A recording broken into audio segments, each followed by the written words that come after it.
In Gowrie, for more than 30 years, farmers, lawyers, bankers, and more have been meeting every morning to have coffee and play a simple game. We call it the numbers game. And I have a notebook here, and I write down a number since I run the show. The numbers determine how many people actually show up.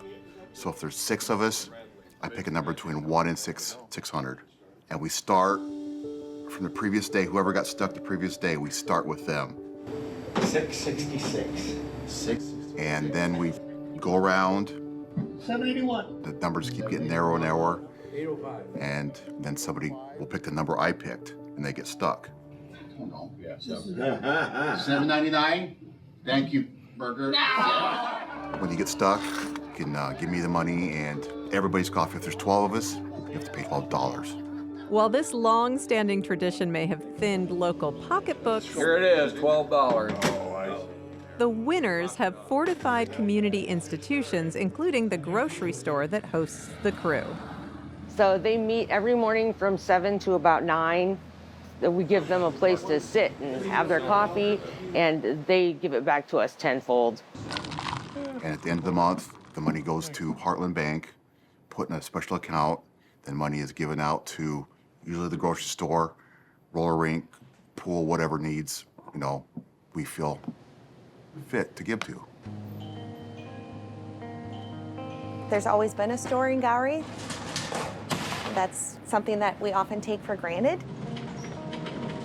But yes, in a small town, it is crucial to have, and it is hard as heck to keep open. Founded in the mid-1800s, at one time, Gowrie had 3 grocery stores as 4 separate train lines stopped in town. Today, only Market on Market remains. And after being a family-run business for more than half a century, the fate of the store became uncertain. Jeff Peterson had ran the store from about 1986 to 2018. Before that, his dad ran the store, Jamboree. They did sell it to a different individual who had a chain of stores, and that didn't last very long. So from 2018 to 2019 is when we started to see things trend down. We saw trucks weren't coming in. We weren't getting the milk, the bread, the eggs, the produce. All signs were pointing towards closure. Without its grocery store, Gowrie is what the USDA calls a food desert, or a community with limited access to affordable and nutritious food. First recognized by the federal government in 2008, food deserts are found across the United States, in big cities to small towns.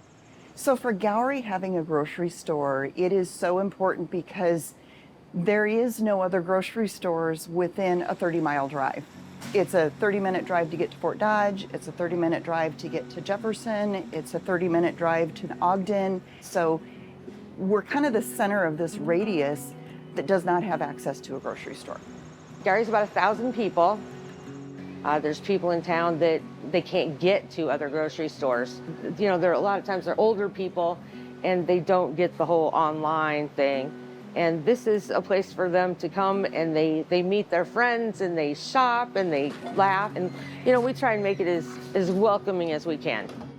So when we determined that we could potentially be next, and we started getting involved in how do we save our grocery store, the timing was so short that we were really concerned we wouldn't be able to find a new buyer. So that's when we decided we needed to go to the community.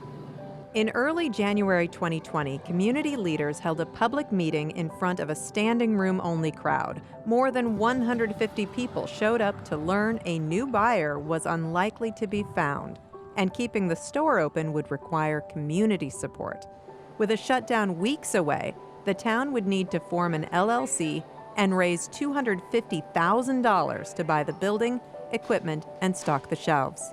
We were very clear that that was not necessarily going to be a money-making situation. It was to keep the business that we have open. It's for profit, but we're not making a huge profit. We were very straightforward with them and said, this is not a investment that you're going to see a return on. But I think a lot of people were very happy about the idea that I'm investing in the future of the community. 9 days after the initial community meeting, 60 people came forward to donate to the cause and officially become the new owners of the soon-to-be-named Market on Market grocery store. In just over a week, Gowrie went from the brink of becoming a food desert to raising $250,000 and saving a town staple. It was right after we purchased the store. I was working here late at night trying to get things cleaned up, and I had a call from my youngest daughter, and she said, "Did we do it?" And I said, "Do what?" She said, "Did we save the store?" And I said, "We did it." Yep, there. What was that? Half a decade later, Market on Market is still open. However, the store's success required federal grants, zero-interest loans, and surprisingly, Gowrie being recognized as a food desert allowed the store to partner with a nonprofit fundraising arm, which has made the store viable. Without that fund, we would have been closed a long time ago. We've had over $100,000 given to that foundation that we've been able to replace our roof, our heating. We've been able to update our point of sale system. We've received over $15,000, I think, in the last 3 years from the coffee guys. And the grocery stores needed help, and we have given them a lot of money over the last many years. We enjoy doing it, and everybody has fun. It ain't fun when you get stuck and you have to pay, but there's guys been playing for 30, 40 years. And it's kind of a cool thing that we like to do.